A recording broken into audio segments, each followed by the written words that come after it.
Painted painless learning. सो अब हम exercise 1.1 का सम नंबर 5 करने वाले हैं और ये सम जो है हमें शायद 1 मार्क्स का पूछा जा सकता है, आपको याद रखना है। क्वेश्चन बहुत ही आसान है, सम बहुत आसान है। अगर कोई डाउट है तो आप बिंदास पूछ लीजिएगा। हमें क्वेश्चन में क्या कहा गया है, check whether 6 raise to n, क्या है 6 raise to n can end with the digit 0 for any natural number n।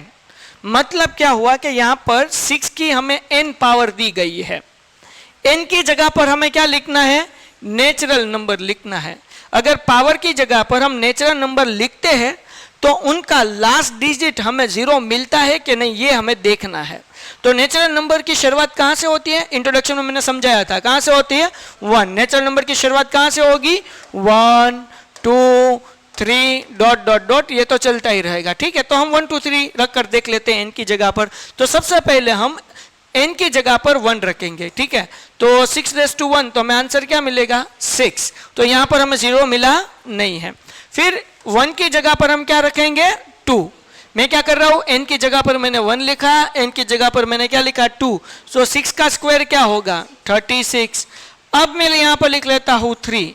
तो 6 इंटू 6 इंटू 6, तो हमें आंसर क्या मिलेगा 216। क्यों, 6 6 जा 36 और 36 को मल्टीप्लाई करेंगे 6 के साथ, 6 6 जा 36, 3 कैरी, 6 3 जा 18, 18 में अगर 3 8 कर देंगे तो हमें आंसर क्या मिलेगा 21। अगर आपको 6 का क्यूब याद है तो ये मल्टीप्लाई नहीं करना होगा, अगर याद नहीं है तो आप मल्टीप्लाई कर देंगे तो आपको आंसर मिल जाएगा। तो हमें क्या आंसर मिला 216। तो यहां पर जो n डिजिट है, जो लास्ट डिजिट है वो 6 है, यहां पर भी 6 है और यहां पर भी 6 है। तो यहां पर हमें कहा गया है चेक वेदर 6 की n पावर, उनका जो एंड होता है नंबर का वो 0 से होता है, नहीं होता है। कहां से एंड होता है 6 के लिए। ठीक है, अब देखिए हमें यहां पर, ये तो मैंने आपको एक्सप्लेन किया कि 0 आता है कि नहीं।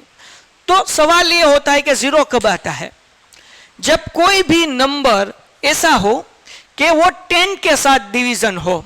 किसके साथ डिवीजन हो 10 के साथ, और आइदर उनका प्राइम फैक्टर जो है, अगर उस नंबर का अगर हम फैक्टर निकाले 2 और 5 होता हो, क्योंकि 10 मतलब क्या हो गया 10 इज इक्वल टू 2 इंटू 5।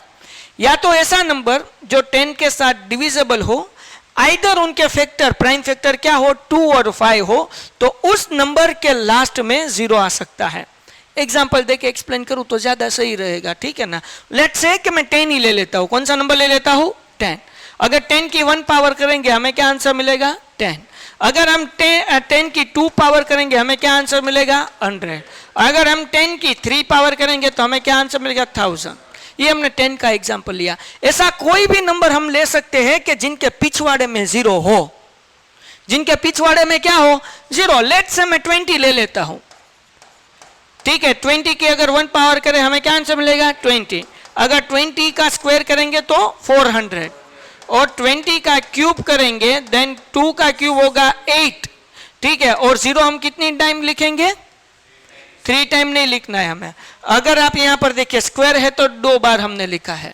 ठीक है, तो अगर क्यूब है तो आपको 20 इंटू 20 इंटू 20, तो 2 2 जा 4 4 2 जा 8 1 2 3, आपको 3 टाइम लिखना होगा। अगर स्क्वायर है तो 2 टाइम 0 लिखेंगे, 3 है तो 3 टाइम 0 लिखेंगे। तो यहां पर देखो लास्ट में 0 है कि नहीं, यहां पर भी 0 है, यहां पर भी 0 है।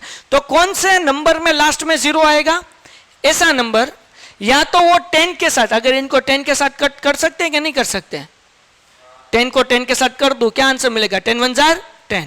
20 को 10 के साथ कर सकता हूं ना, 20 डिवाइड बाय 10 करूं क्या आंसर मिलेगा 2।